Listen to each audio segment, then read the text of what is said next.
Намсран банзрагчийн зохиол сүүлчийн буун дуу.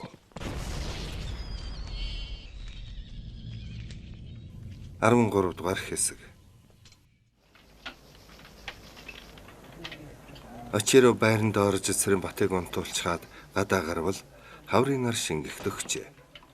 Зоотын туслах нь цэргүүдээ буудлагын сургууль хийлгсэн тухай илтгэв. Очиров цэрэг амраа гэж туслахтаа тушаал өгөөд салхин зогслоо. Түүний сэтгэл нэлээд үймрэн догдолж байлаа. Хоолны газар хэтэртлэн архиуж ухаангүй шахан байсан боловч гинтийн цочрлоос болж архин амархан гарч ухаан санаа нь эрүүл болсонд гайхна. Энэ Батуйв зоригн дэнтсэн хүн байна шүү. Би хориглоогүй бол штабын даргаыг нухах нь байна. Биднийг их мөнгө гаргаж архи уугаад байхаар дургуйцвүү. Үгүй бол атаархсан болов уу? Тэр саяхан ирсэн болоод Батуйв ямар хүн болохыг мэдэхгүй байна. Түүнээс биш манай хорооны бүх дарга нар түүнд сайн шүү дээ гэж бодоод санаа алдав. Ингэж бодохдоо зэрэг өцгөлөнд сайхан хотын цагаан шөнө нь нүдэнд нь харагдах шиг боллоо. Очиров баг залуу насаа Петербургт өнгөрөөсөн билээ.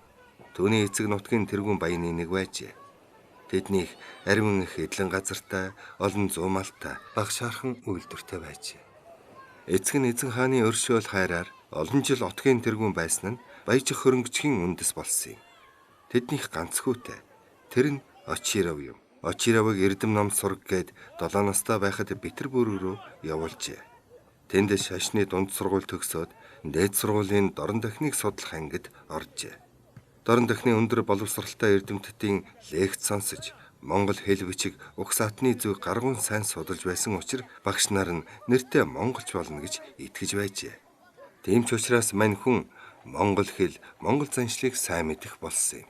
Очиров багада эцэгхийн хараанаас гарч мөнгөөр хязээж дутаж байгаагүй учраас нийслэл хотын гангачуултай танилцж, зугаа цэнгэлийг эрхэмлэн хөөцөлдөх болж хичээлдээ бараг очихоо байгаад сургуулиасаа хасагдсан ажээ. Гэлээч баян эцгийн буйнаар том хотод газардсангүй. Хааны цэргийн дарга нартай шадрал нөхөрлөж, хоолны сайныг идэж, архины хатуу гууж, наргиж даргиж явахдаа цэргийн дарга болох юмсан гэж ихэд хүсдэг байжээ. Гэвч түүнийг цэрэгт авсангүй. Танилцсан дарга нарынхаа байраар үргэлж байж, бас цэргийн анги дээр нь очиж буудаж, сэлмээр мод завчих сургуульч хийж байжээ. Октябрийн хувьсгалын өдрүүдэд эзэн хаандаа үнэж хэдэн дарга нарын хамт өвлийн ордныг сүүлчийн сумаан дуустал хамгаалаад алдмагц Сэморгон зайлж нутгийн зүг тэмцжээ. Ийн явах замта Колчакын цэрэгт сайн дураар илсэж улаан цэргийн өдөөс хэдэн жил байлдаж явжээ. Дорн зүг улам бүр хөөгцөр нутагтаан ирэхэд баян эцэг нь хувьсгалын эсрэг босож тэмцсэн хэмээн ял тулгагдан буудуулаад тал дүүрэн бэлчих мал сүрэг тариалангийн талбай эд хөрөнгийг нь хурааж төрсөн байшинд нь ядуучуудын сургууль байгуулсан байсан учраас улааныханд туйлгүй өширхэж эцсийн хүртэл тэмцэн гэж шийдсэн юм. Тэгээд орон нутгаар тарж бутарсан цагааныхантай нийлж дээрэм тонол хийж яваад баруун өнгөрний цэрэгт нийлэхэд өвлийн ордныг хамгаалалцаж байсан эртний танил нь хорооны дарга болсон байжээ. Тэр танил нь түүнийг зуутын дарга болгожээ. Ингээд Монгол газар ирэхэд Очиров шиг монгол хэлтэй хүн тун хэрэгтэй байсан учраас баахан дураар нь тавьсан юм. Очиров өнгөрсөн амьдралаа тунгаан бодож байтал морин тураа тажигнан хашааны хаалгаар хэдэн морьтон давхин орж ирсэн нь хоолны газар зодон хийсэн штабын дарга бас хэдэн хүн байлаа. Очиров тэднийг хараад дахин үүмэн шугаан гарч магадгүй гэж санаад байруудан хэд алхтал штабын дарга мориноос үсрэн бууж зогс гэж хашгирав. Очиров түүнтэй хэрхэн эвлэрэх вүлээ гэж бодоод хүлээв. Штабын дарга гүйж ирээд гар буугаан суглан чэйжинт нь тулгаснаа. Би эзэн хааны үнэнч цэрэг шүү. Тэр муу зэрлэг амтэн хаан байна. Чи нууснуу гэж шарлав. Ноён Ахмад тэр хүн чинь гэж Очиров тайлбарлах гэтэл штабын даргын нүд улаанаар эргэлдэн одоохон түүнийг аваад ир өөрийн гараар буудаж ална гэж хашгирлаа. Очировын дургүй хурч цэжинт нь тулгсан бууг нь гараараа зайлуулаад вэж гисэн эзэн хаандаа тангараг өргөсөн үнэнч цэрэг юм шүү. Та тэр хүнийг буудах хэрэгч байхгүй гэж зорим хэлв. Штабын дарга багтартлан уурлаж гарын салганан жичирч яан гинэ муу гөлөг гээд түүнийг сүрдүүлэх санаатай толгой дээгүүр нь хэд дахин буудлаа. Юу болж байна гэж захирангуй дуу гарахад бүгд эргэж харвал хорооны дарга нь хурдан алхасаар штабын даргын дэргэд ирээд гараан сар байхад штабын дарга нь буугаад дуртай дургүй өглөө. Яагаад буудалцах болов гэж хорооны дарга нь ширүүхэн асуулаа. Энэ муу бүрээд нэг зэрлэг Монголтой нийлээд намайг доромжилж байна. Би ийм уусаан гүлгнүүдэд муугар хэлүүлэх хүн биш гэж штабын дарга агсчив. Юу болсныг илдэг гэж хороон дарга тушаавал очиров хоолны газар болсон явдлыг тодорхой илтгэв. Хорооны дарга чагнаж байснаа. Гриша минь, зоригтой Монгол бидэнд маш их хэрэгтэй хүн юм шүү. Түүнийг гомдоож хэрхэвч болохгүй. Чи саяхан ирсэн болоод мэдэхгүй байна. Тэр Монгол шиг зоригтой мэрэгэн бууддаг хүн манай хороонд байхгүй. Улс тэгсэн мөртөө эзэн хааны эрлэхийг дарга байж ийм ялихгүй юмд бухимдаад нэгээ буутах гэдэг чинь шив шиг биш үү гэж эзэмлэхэд штабын даргын уур нь гар бололтой. Ноён хуранд өршөөгөөрэй гэв.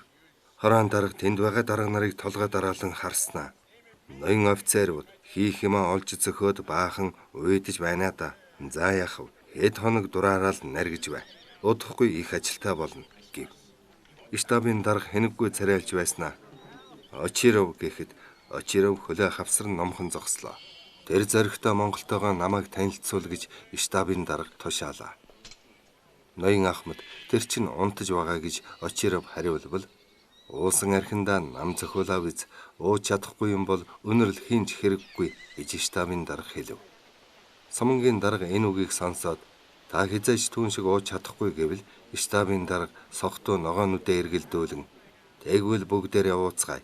Манад очицгоо. Очиров тэр мундаг ирээ сэрээгээд аваад оч гэв. Хорооны дарга зэрлэгшиж гүйдсэн согтуу дарга нараа харж толгой сэгсрээд өнөө шөндөө наргиж болно. Маргааш бүгд бэлэн бай гэж хашгираад өрөөндөө орлоо. Очиров байрандаа орвол Цэрэнбат дөнгөнтөл хорхирон унтаж байв. Очиров дэрэгдэн очоод "Батуев, бос" гэж ханцуунаас нь угзарвал Цэрэнбат босон хараажээ. Тэр хичнээн их ядарсан ч хичнээн их согтуу байсан ч хүний гар биедэн хүрэхтэй зэрэг цочин сэрдэг юм. Сүүлийн 2 жилийн тэнэмэл амьдрал нь тийм санал соргог болгосон ажээ. Очиров түүнийг тийхүү сандарсанд дооглон инээж "Яавэ, чамайг штабын дарга дуудаж байна" гэлээ. "Бас зодолдох нь уу?" гэвэл Очиров гараас авчин "Хорооны дарга эвлэрүүлсэн. Одоо шөнжин аригтана" гэд өөдрөө алхав. Цэрэнбат юмыг яаж мэдхэв гэж бодоод саяхан Очировын өгсөн гар бүг сэм өвөрлөв. Гадаа гарахад нар шингэж намуухан сайхан байлаа. Хашааны дотор сургууль хийж байсан цэргүүд байр байрандаа орж чимээ шуугаан намджээ. Очиров Цэрэнбатыг дагуулan ойролцоох нэг байшинд орвол хэд хэдэн хүн харагдав. Энд тэндгүй азрын тосоор астдаг лампа хэмээгдэн асаасан тул их гэрэлтэй байв.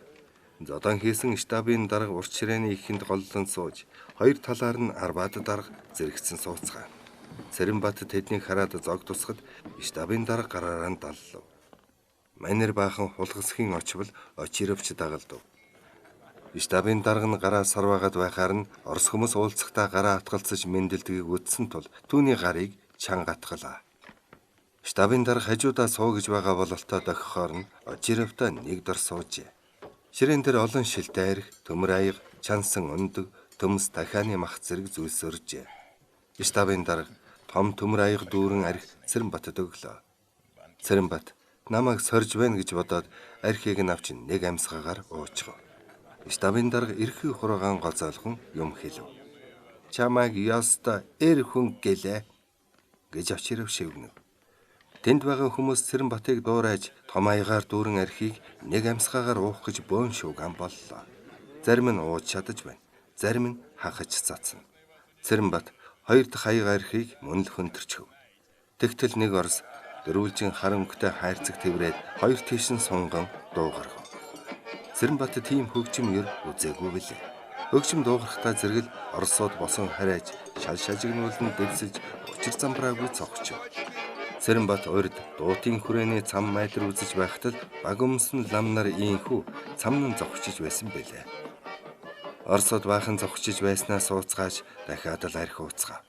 Штабын дарга үүд хавцаа сууж байсан хүмүүс рүү харж хашгичин юм хэлсэнд 2 хүн гараад явчихв. Штабын дарга маш сайхан зантай ойр хав байгаа улстайгаа өндөр дугаар ярьж заримдаа малилсан инэ. Тэр инээдтэй юм ярьж байгаа бололтой дарганаар нэр хийтэл инээлдэнэ. Штабын дарга Цэрэнбатыг цаасан шилбэтэй тамхиар байн дайлна. Очиров тийм тамхи татдаг байж. Тэрхүү цаасан тамхи нь цаанаал нэг хатуу гашуун санагдана. Гэвч усыг нь уувал ёсыг нь дагна гихчээр Орос хүнээр дайлуулж байгаа болохоор ганц тамхи аж гаргасангүй Орос цаасан шилбэтэй тамхи татаж утаанд нь хахаж цацах төхнө.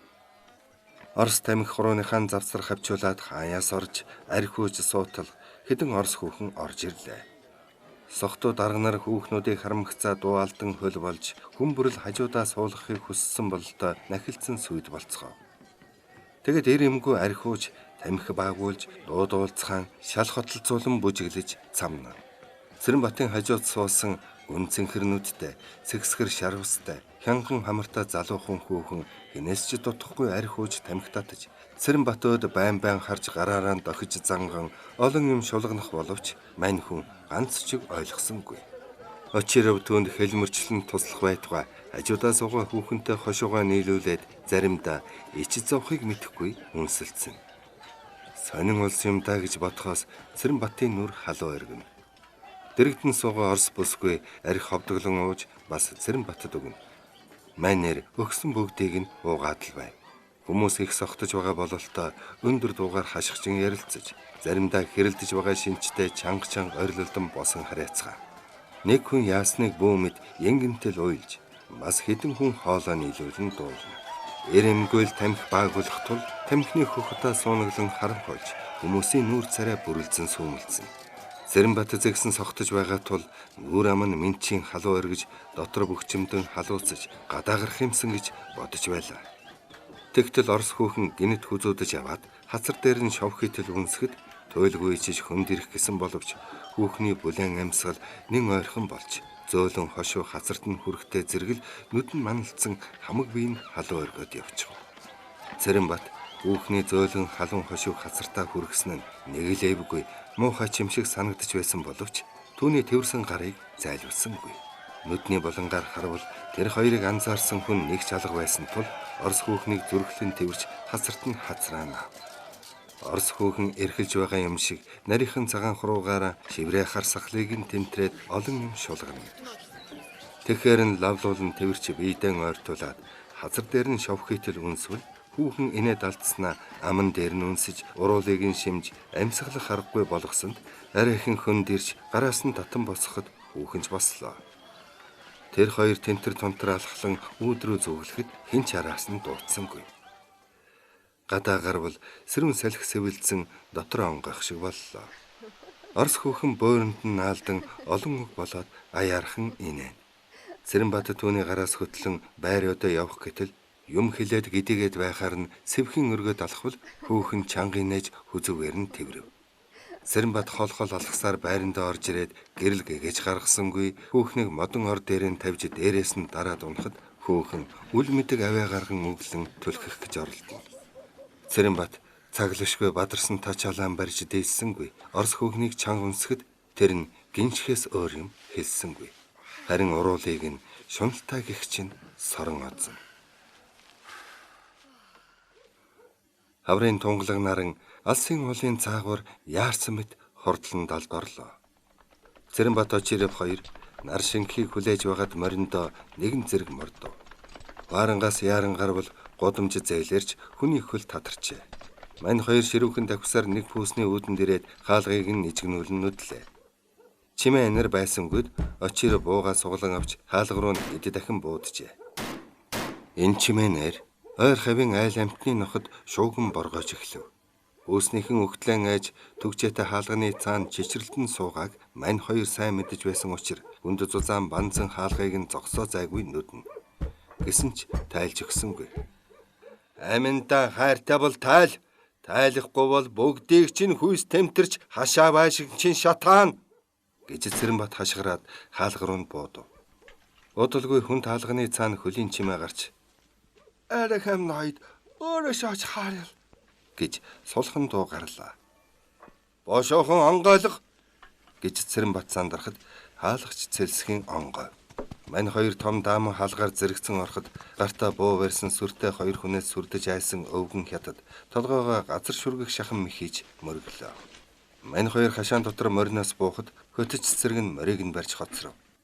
Цэрэнбат өвгөн тийш муухай харж "Бэд барон жанжны цэргийн хэрэгцээнд танай бүүснээс татвар авах гэж явна. Чи данжаад нуу" гэвэл "За, мэдлээ. Эзэн өрөөндөө байгаа" гэж өнөө өвгөн дахин мэгсхийв. Баашингийн хаалга алдгуур онгойж 40 гаруй насны хар торгон бошинцтой хятад гарч ирснээ мөн мэхэсхийж "Морилан орохтоо" гэж гараараа өөдрөө зангав. Очир Цэрэнбат хоёр бууга барьсаар дотгош орвол данжаад өвгөн хоёр дагалдан орж ирлээ. "За данжаад мөнгөн аваад ир. Бид их цэргийн хэрэгцээнд танай бөөснээс эд бараа алт мөнгө дайчлан гаргуулахаар ирсэн" гэж Цэрэнбат хэлбэл данжаад мөн л тонголзож "Очуухан ядуу пуусанда алта мөнгө байхаагүй. Баса үүний өмнө танай хідэн царайга ирэж татвар аваасан" гэхэд очир бат бууга өргөн түүний цээж рүү чиглүүлж "Олон үг хэрэггүй. Пүүсээ онгоолго" гэж зандрав. Данжаад их л тайван янзтай 8 хийдэг өрөөнийхэн хаалгыг онгойлголоо. Очир тэр хаалгаар орохдоо "Зайлтай золиг хамаг юм нуусан биз" гэлээ.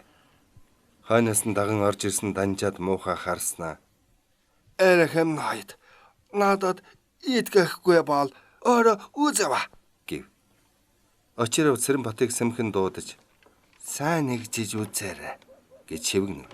Тэр хоёр лангууны наагур цагуур явхад чихэр боог янжуур арх гурил будаанаас өөр юм бараг байсангүй. Энэ пүүсийг хүрээний нилээд баян гүйлгээ сайтай гэж тэр хоёр сонссон юм. Хамаг юмыг нь уруулж үтсэн боловч ширхэгч мөнгөн зоос олдсонгүй.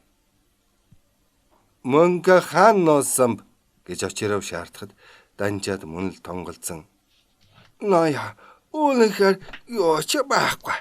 Та нүдэрэ үзэва" гэвэл очиров түүнийг заамдан авч "Аминдан хайртай бол одоохон авчир.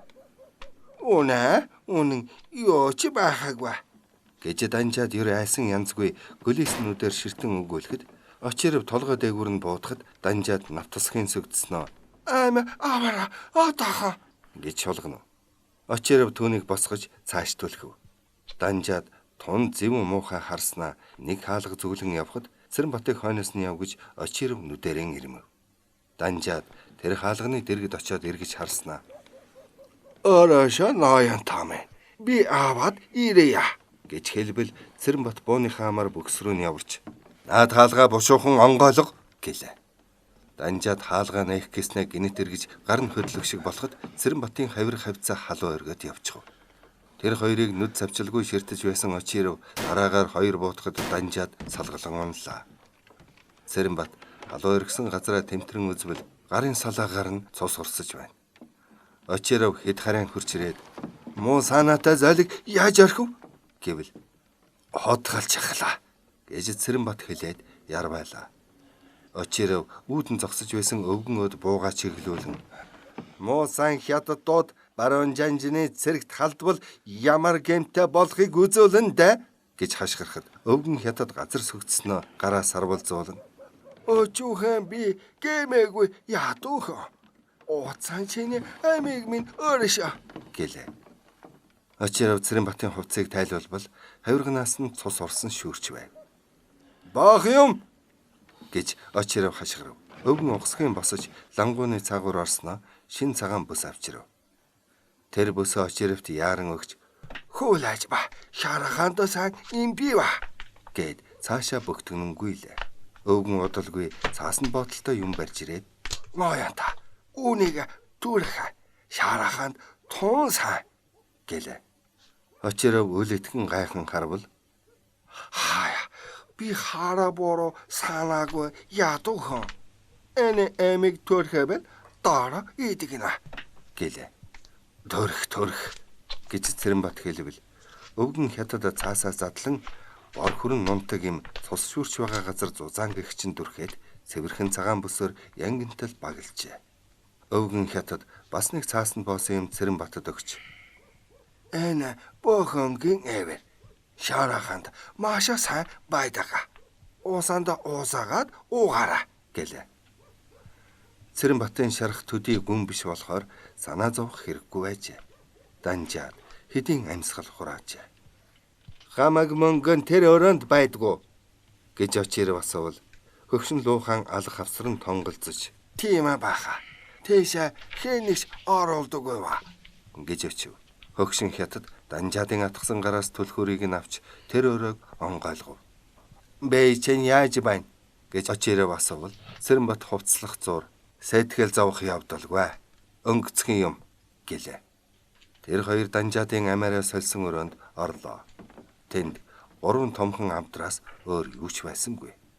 Тэдгээр авдрууд нь бүгд хоёр цоочтой ажээ. Энэ авдруудын түлхүүр нь хаана байна гэж очироо асуувал хөгшин хятад толгой сагсарчээ. Тэр 3 авдрын түлхүүрийг зөндөө ирсэн боловч олсонгүй. Луухан Данжаадынхаа суудаг өрөөний орд дэвсгэр шүүгээ шургуулга бүгдийг нь тэр хоёрт үзүүлээд юу ч олсонгүй. Сүх аваад ир гэж очироо хэлбэл өвгөн том сүх олж ирлээ. Очироо тэр 3 авдрыг цөмцөм зөглөө. Зузаан банзаар хийсэн үнэхээр бат бөх авдар байжээ. Арайхийн эвдэж үзвэл авдарт нь бугын цусан эвэр, хөдрийн заар, бөхөнгийн эвэр, хэд хэдэн минж булганы арьс байв. Нөгөө хоёр авдарт нь гулууз, цагаан мөнгө, зөндөө олон ямбүү, халтар тоог, мөнгөн зоос байлаа.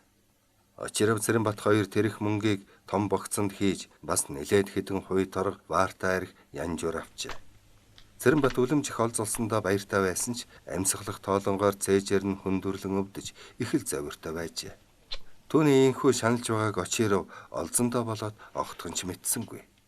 Тэднийг пүүснээс гарахад харанхуй болсон байлаа. Очиров хөтөж өдөө баяртай харж "Өнөөдөр аваалцтай шүү" гэснэ. Түүнд нэг ваар арх хэдэн янжуур 5 мөнгөн зоос өгөхөд зүүдэр мэт дагдаг үнэн чот чинь ихэд баярлжээ. Очиров пүүсний хашаанаас гараад сая Цэрэнбатын шаргацсныг санаж "Яаж байна?" гэвэл "Гайгүй" гэснэ. Бушуухан байрандаа очиж хэвтхийг хүсэн морин ташуурдлаа. Цэрэнбат хүрээн дээрээ сар гараа болохдоо ихэнх цагаа арх ууж хүүхэнтэй шалглан өнгөрчээ. Арх уух, хүүхэнтэй завхарх нь цагаан цэргийн дарга нарын ерийн ажилч юм шиг. Тэдний гол зугаа цэнгэлэн юм байна гэдгийг мань хүн удалгүй мэдэж нэг их ирээлж цэрлэх ээж болж Орос дарга нартай энэ талаар өрсөлдөнө. Бас угийн авхаалчтай тул Оросоор ганц 2 үгийн хариутай болжээ. Штабын ууртаа дарга, сумангийн сахалт дарга зэрэг нэлээд хэдэн дарга нартай сүрхий танил болсон бай. Очиров түүнд Орос цэргийн өмсдөг эсгий дээл, савхин гутал, сагсгар цагаан хурган малгай олж өгсөн тул тэднээс нэг их ялгархгүй болов. Шинэ хувцтайгаан дасах гэж хэрдээ зовж зүдэн яваа боловч цэргийн ёс санаа тавьж буй хүний сэтгэлийг бодож тэр хувцсыг нь тайлж хайсангүй. Очировтой улам сайн дотнуулж тэр нь завчлаа гарвал Орос хэл зааж бас цэргийн ёс горим таниулдаг байв. Тэр хоёр сэм-сэмхэн явж хятадын пүүсийг гиндүүлэн дайрч алт мөнгө тонож дээрэмдэх бөгөөд урьд нь олон удаа пүүс 8 тонож явсан Цэрэнбат ийм ажилд их л дадамгаа байлаа. Тэр хоёр олсон мөнгөөр үргэлжил наргиж цэнгэн хүрээний хамгийн их хөлтэй хоолны газар хэсэж сайн хоол идэж аахтай арх шилж уур. Штабын даргаас өгсүүлээ танил олон хүмүүсийг арх хоолоор шахаж хорооныхон даргад бэлэг өгөх тул тэр хоёр шиг дураараа загнадаг дарга нар тус хороонд цөөхөн байжээ. Цэрэнбат хэдийгээр энгийн цэрэг боловч Очировыг сүүдэр мэт дагаж бусад дарга нартай эрх мэдэл адилхан мэт ханхалцах болж нэрсэр нүсэж зуутынхан түүнийг том дарга мэт бодох болжээ. Албан ёсоор зарлаагүй боловч зуутын туслах шиг даналцаж Очировч түүнтэй бүхий юмаа зөвлөн ярилцах болсон учраас зуутын туслах нь битүүхэндээ атаархах болсон юм. Цэрэнбат энгийн цэрэгтэй адилхан жагсаалын сургуульч хийхэн болж дарга нарын байраар л өдрийг өнгөрөв. Муутуу цаасаар бүрсэн сараалжин модон цонхоор бүүдгэр гэрэл тусна. Өглөө болсон бололтой. Цэрэнбат босох гэсэн боловч өнгөрсөн шөнө хэтэрхий наргиж арх нь гүйцэд гараагүй учраас нилээд агжаасан шинжтэй хөвтөд баймаар санагдана. Цэргүүд босоогүй юм уу? Боссон ч хуарангаас гадгаш гарч сургууль хийхээр явсан юм уу? Гадуур чимээ шуугаан баг байлаа. Цэрэнбат энэ хуаранд ирээд өнөө өглөө шиг ийн сэрчгээд тайван хөвтөж байгаагүй билээ. Нэвширтлэн арх ууж өглөө сэрж ядан байхад нь очиров орж ирээд шар тайлж байгаа юм гэж арх уух юм уу? Үгүй бол ямаан бүрээний чихэнд чииртэй дуу хангинаж бүх нойрноос сэрээдэг байлаа. Өнөө өглөө очирвч орж ирсэнгүй, бүрээн дууж гарсангүй. Ийхүү тайван хэвтэж байхдаа өнгөрсөн явдлаа эргсүүлэн бодлоо. Бүжин лам минь энэ бом божигнаж түм төжгөнсөн их хөлийн газар жохом альхан хэсэгт нь байгаа бол би ч хүний өмсөөр таархан амт юм а. Энэ хол газрыг зорж ирэхдээ ганцхан л түүнийгээ бодож мөрөөдөж явсан биш билүү? Түүнийхээ л төлөө амиа гээгт өгч улаастаа бат гүнд зовж шаналн хонгоныхоо махыг барж байсан биш билүү? Бат гүнийг цоолж гарах гэж хуруу хумсаа мултлан байж амьд үсэн ажил хийж үхлээс сүрж гарсансан. 2 жилийн турш хээрээр гэр хийж хэцээр дэр хийж явахдаа ганцхан түүнийг л бодож түүнийхээ төлөө л ингэж зовж зүдэрч амиа алдах төхөн явлаа гэж боддог байсан юмсан. Түүнийхээ төлөө л гэж хятад хүмүүст өс санаж бишгүй нүгэл хийж явлаа. Гэтэл одоо юу болж байна? Амнаас илүү хайртай тэр хүнээ бараг мартаж орхиод хайр холын хар илгийн улстай нийлж арх сарахад агсам согтуу шалиг самуунаар зугаац ингэл хийж өдөр шөнөг ялаххан байж ингэж яваа юухан бэлээ. Арх наадам гэгч аля найдангуйн товч үүсгэл эрэм холцолдон суусан элдэв гмийг эчнэ хийн гэж эртний нэгэн содорт байдгийм гэдэл тэр жил хүнд бэртээд хэвтэж байхад соёлтой эрдэмтэй өртөө занг нэгэн өдөж эхэлж байсансан. Би үнэхээр л арх наадмыг хэтэрхий эрхэмлэн ганц биеийн жаргалыг хичээн явж байгаа юм байна да. Хөөрхий минь энэ хөл өмөний үед харцханд хөөгцөн болжмөр шиг бутны ёроолд хоргодон хэвтэж байгаа бизээ. Үгүй бол гамин энэ цагаан Орсын аль нэгэнд нь ам алдсан ч байж мэднэ. Тэгвэл мөн гаслантайя. Сайхан өнгө гэгч муу юмыг өрн залдаг жамтай. Тэр минь үтсгэлэн төгс төрчхөөд л түмэн зовлон амсан шүү дээ. Хэрв нүдэн дөртгөөр сайхан төрөөгөө бол даашин хүүгийн пүүсний тэр луухан тэгж сүйд болохгүй байсан. Миний бүжин шиг сайхан хүүхнийг энэ хүрээний хинч шохоорхон. Тэгээд хэн нэгэн этгээд нь хүч төрөмгийлэн авсан байж ч мэднэ. Би түүнд даанч их хайртай. Тэр минь ч надад ухаангүй хайртай байсан.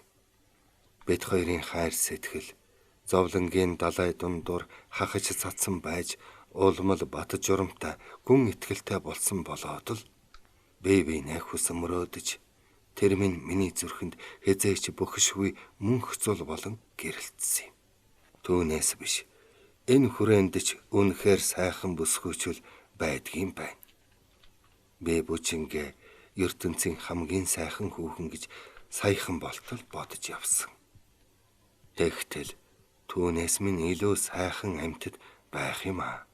Өчигдөр өдөж хоолны газар учирч наригсан тэр хүүхэн мөн ч аятайхан амьтан байлаа. Очир бол олж ирсэн юм. Гэхдээ тэр бүсгүй надад үнэн сайн да биш. Цагийн аяс зэвсгийн хүчээр миний эрхэнд байсан шүү дээ.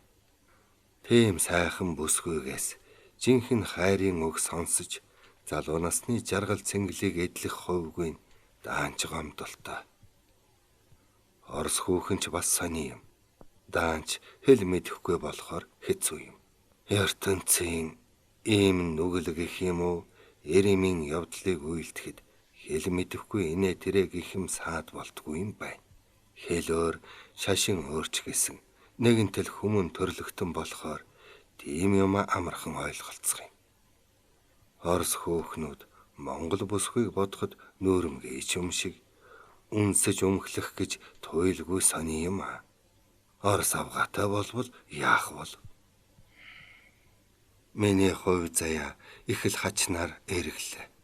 Зэр зэмсэг агсаж их нутаг бурхан шажнаа хамгаалах дайнд мортох гэж байна.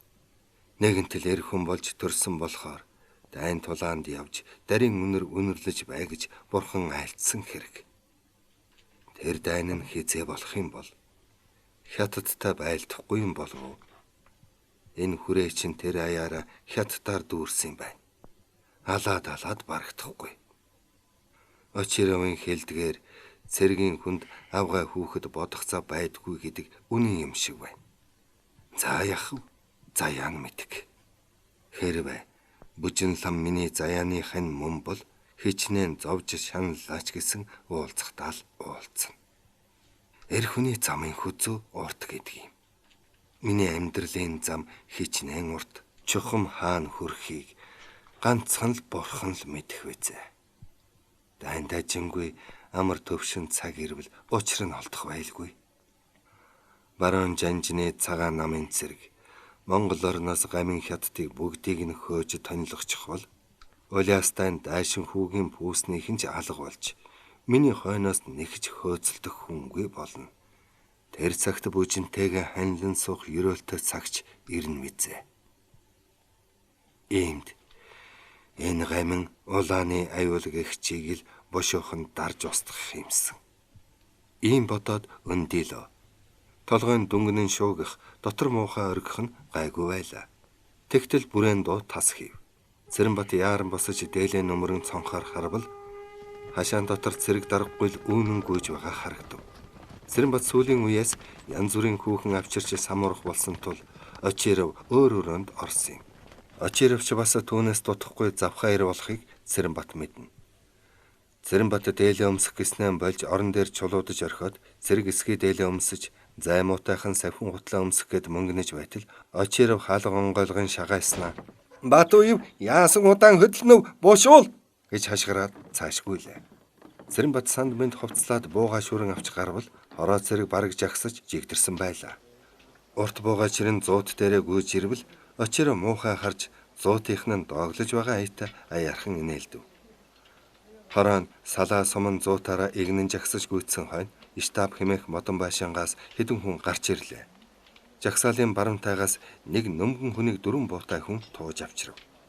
Жагсаалын ихэн тушаа 20 хэдэн цэрэг онцгой дуу бууга бэлтэн зогсон байх бөгөөд тэдний өмнө онц холгүй нүх ухаж шороог нь аман дээр нь овоолжээ. Өнөөх нөмгөн хүнийг тэр нүхний дэргэд авчирч зогсоолоо. Штабаас гарч исэн дарга нар жагсаалын өмнө ирээ зогсоход штабын дарга зүүж явсан нэмгэн ширэн цүнхээ уудалж хуудас цаас гаргаад чанга дуугаар уншлаа. Цэргүүд намган болж зарим нь гүнзгий сүрс алдах нь тодхон сонстно. Цэргүүд нүхний ирмэг дээр зогсож буй нөмгөн хүнөөд айсан сүрдсэн янзтай харцгаа. Тэр хүн хүнд ялдунаж түүнийг хороох гэж байна гэдгийг Цэрэнбат хэлүүлэлтгүй мэдэж хөөх амтэн хулгай зэлгий хийсэн болов уу? Үгүй бол дарга нартайгаа муудалцаж хэрэлдсэн биз. Цэргийн цааз хуйл чанга гэдэг гэж бодоход зүрхэн түг зохилон хэдэн хоногийн өмнө данжаадын хутгаар болсон шархан шархиран өвдөх шиг боллоо. Штабын дарга бичгээ уншиж дуусаад гараа мөрлөн нөмгөн хүн хараалав. Тэр хүн айсан шинжгүй зогсож байснаа гараа өргөснөө чанга хашгиран олон үг хэлсэн боловч буундуу нэжигнэн утаа манарч өнөөхөн сөхрөн унлаа. Цэрэнбатын нүд бүрэлдсэн тэр зүг харж зүрхэлсэнгүй. Буундуу намдахад нүдэ арчаад харвал алагдсан хүний хэдэн цэрэг дамжлан нүхэн тийгээд шороогоор буулж эхлэв. Хүн алгach амархан хүний амж хэвэрхэн юм да гэж Цэрэнбат бодсон авч өөрөө хичнээн хятад хүний амийг хороож явснаа дурсан бодох дургүй байжээ. Хорооны дараа гараа өргөж хэдэн үг хэлээд жагсан цэргүүдийг тарав. Цэрэнбат зуутын даргийнхаа дэргэд ирж тэр хөөрхий хүн ямар ялдуунсан бол доо гэвэл Очиров гараа ууртаа савчин хөм биш чон улаантан байгаа юм. Манай цэргийн дотор улааны суртал дэлгэрүүлж яваад баригдсан юм гэлээ. Улаантан гэж яриад байсан сүрхий дайсан нь жирийн нэг орос цэрэг байсанд Цэрэнбат ихэд гайхаж асуух чиг олдсонгүй. За өнөөдөр их ажилтаа манай зуутад хөдөө явж агтморд олж ирэх тушаал өгсөн. Чи 10 цэрэг аваад явна шүү гэж Очиров тушаалаа. Хаашаа явах юм гэж Цэрэнбат асуувал Очиров хөмсөг зангидан муухай харснаа. Дуртай зүг рүүгэн яв. Хаанаас адуу олдон тийшээ яваарай. Харин хоосон эргэж ярил толгойгүй болон шүү гэж ширэн хэлжээ.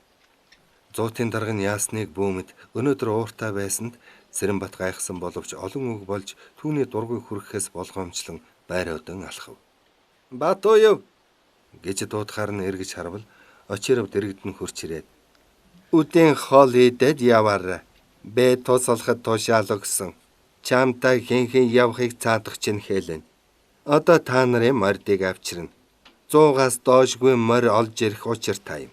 Агт дайжлан бэлдэх бичгийг шийтгэн олгоно гэж түрүүчийнхээс арай зөөлрсөн янзтай хэллээ. Та манай байранд орж арх зооглохгүй юу гэж Цэрэнбат хэлбэл Очировын нүд сэргэж чи архтай байсан юм уу? Түрүү хэлэхгүй яагав? Толгой өвдөд уур шатаад гэж хэлснэ. Хөрлөгөр бараа нүрэндээ инээмсэглэл тодруулан алхлаа. Цэрэнбат түүнийг дагуулan байрандаа орохдоо эргэж харвал алагдсан улаантныг булсан нүхний шинхэн шороо улайран харлаж байлаа. ертөнцийн хүний тоо нэгээр хорлоо доо гэж хоромхон зур бодоод санаа алдав. Тэрбээр яагаад инхүү сэтгэл хөдлөн алагдсан хүнийг өрөвдөж байгаагаач мэдээгүй билээ. 13 дугаар хэсэг төгсөв.